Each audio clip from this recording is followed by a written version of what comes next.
شروع اللہ کا نام لے کر جو بڑا مہربان نہایت رحم والا ہے۔ ناپ اور تول میں کمی کرنے والوں کے لیے خرابی ہے۔ جو لوگوں سے ناپ کر لیں تو پورا لیں، اور جب ان کو ناپ کر یا تول کر دیں تو کم دیں۔ کیا یہ لوگ یہ نہیں خیال کرتے کہ اٹھائے بھی جائیں گے؟ یعنی ایک بڑے سخت دن میں، جس دن تمام لوگ رب العالمین کے سامنے کھڑے ہوں گے۔ سن رکھو کہ بدکاروں کے اعمال نامے سجین میں ہوں گے، اور تم کیا جانتے ہو کہ سجین کیا چیز ہے؟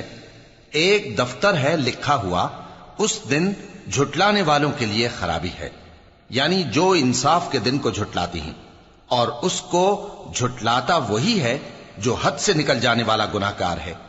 جب اس کو ہماری آیتیں سنائی جاتی ہیں تو کہتا ہے یہ تو پہلے لوگوں کے افسانے ہیں۔ ہرگز نہیں، بات یہ ہے کہ یہ جو اعمال بد کرتے ہیں ان کا ان کے دلوں پر زنگ بیٹھ گیا ہے۔ بے شک یہ لوگ اس روز اپنے پروردگار کے دیدار سے اوٹ میں ہوں گے، پھر یہ لوگ یقیناً دوزخ میں جا داخل ہوں گے۔ پھر ان سے کہا جائے گا کہ یہ وہی چیز ہے جس کو تم جھٹلاتے تھے۔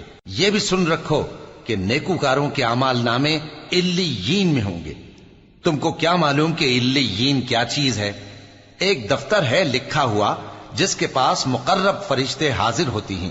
بے شک نیک لوگ نعمتوں میں ہوں گے، تختوں پر بیٹھے ہوئے نظارے کریں گے، تم ان کے چہروں ہی سے نعمت کی تازگی معلوم کر لو گے۔ ان کو شراب خالص سر بمہر پلائی جائے گی جس کی مہر مشک کی ہوگی۔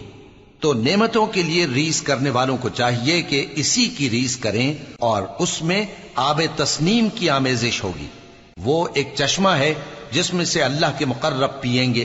جو گناہگار یعنی کفار ہیں وہ دنیا میں مومنوں سے ہنسی کیا کرتے تھے، اور جب ان کے پاس سے گزرتے تو حقارت سے اشارے کرتے، اور جب اپنے گھر کو لوٹتے تو اتراتے ہوئے لوٹتے، اور جب ان کو یعنی مومنوں کو دیکھتے تو کہتے کہ یہ تو گمراہ ہیں، حالانکہ وہ یعنی کافر ان پر نگراں بنا کر نہیں بھیجے گئے تھے۔